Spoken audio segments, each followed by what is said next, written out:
Shepard. He's a hero, but he's just one man. If we lose Shepard, humanity might well follow. The great success for us was that we have millions of people out there who loved the first game and really want to know what happens next. The story in Mass Effect 2 ends up going to some of the really dark places in the galaxy.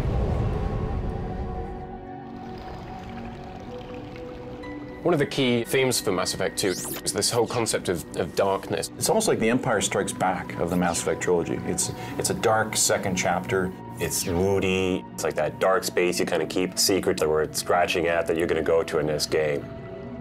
Well, Mass Effect 2 is a darker game. We definitely wanted to support that with the lighting. Definitely going to some gritty worlds. We go right from clean space stations to sort of the dark end of the spectrum. From a cinematic point of view, lighting is so important. We wanted to make each level have its own color palette, have its own lighting style. What this allows us to do is to guide the player through color and lighting, through the story, through the ups and downs. But each level is designed with its own specific color mixture, color temperature, color palette in mind. It falls to me to remove your stain from our world. Stop talking and get to it. Attack!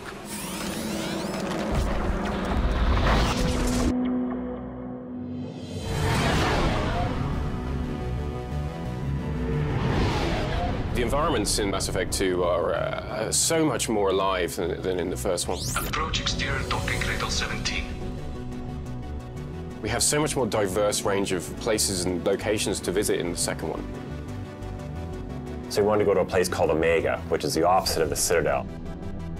It's a station that's built underneath this asteroid that's mining it. It's beat up, it's dirty, it's seedy.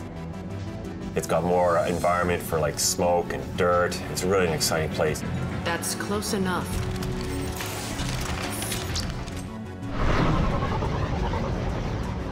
This is the Krogan homeworld. One of the things that we really wanted to play up with this world is just how blasted it is. You know, it's absolutely ruined.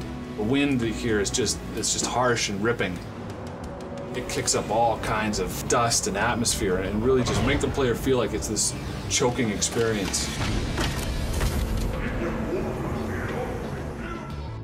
You can go to a bright, shiny location and it looks natural in the world. You can go to a really dark and dreary location, it fits as well. And the team has used that to actually just drive the emotional engagement of the environments to a whole new level.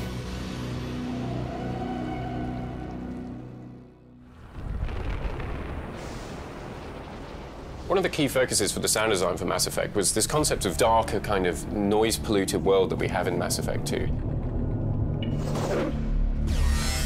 You're visiting these horrible, horrible sort of places that you really wouldn't want to hang around in. And it makes a real big difference when the audio is really feeding into that whole vibe. We could just knock her out and take her. I'd like to see you try. This isn't like the other hubs we've seen here. We wanted to take it to a darker, kind of more intense kind of feel with the music. Shepard Commander, we concluded the destruction of this station was the only resolution to the heretic question. There is now a second option.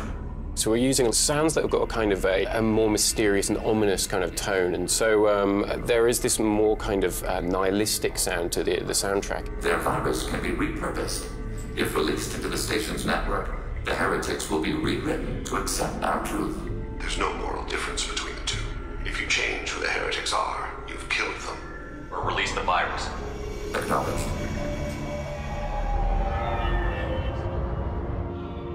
So, this assassin, you planning to stop him? I'm just here to make sure he survives.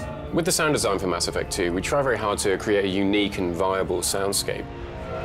For an example, the flying cars that you hear traveling around in places like the Citadel and Ilium. There's a bridge downtown that's got this really strange kind of corrugated metal arrangement on the floor that's got this really interesting sound when cars drive over it. So I recorded all these strange pass-by sounds and sort of distorted the sound to create this weird sort of tonal element as the cars fly past. And you can hear that in all of the flybys on places like that.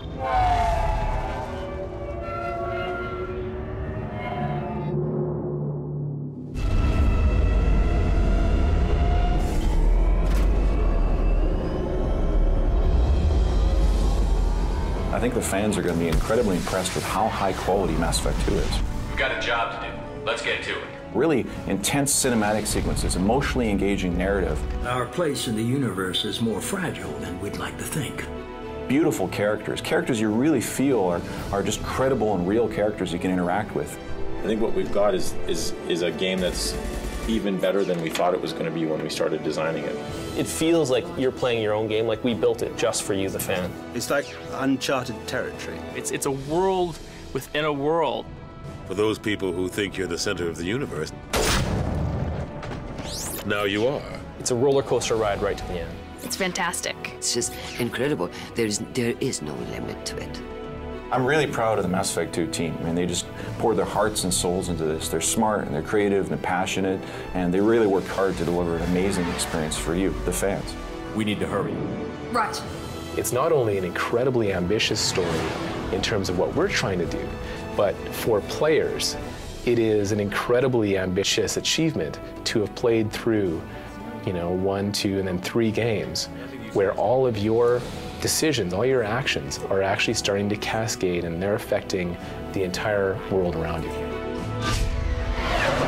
I think people are just going to be blown away by it. And they'll start to really sense the direction that the game is going and the trilogy is going. And people are going to be pretty excited and chomping at the bit for the next installment.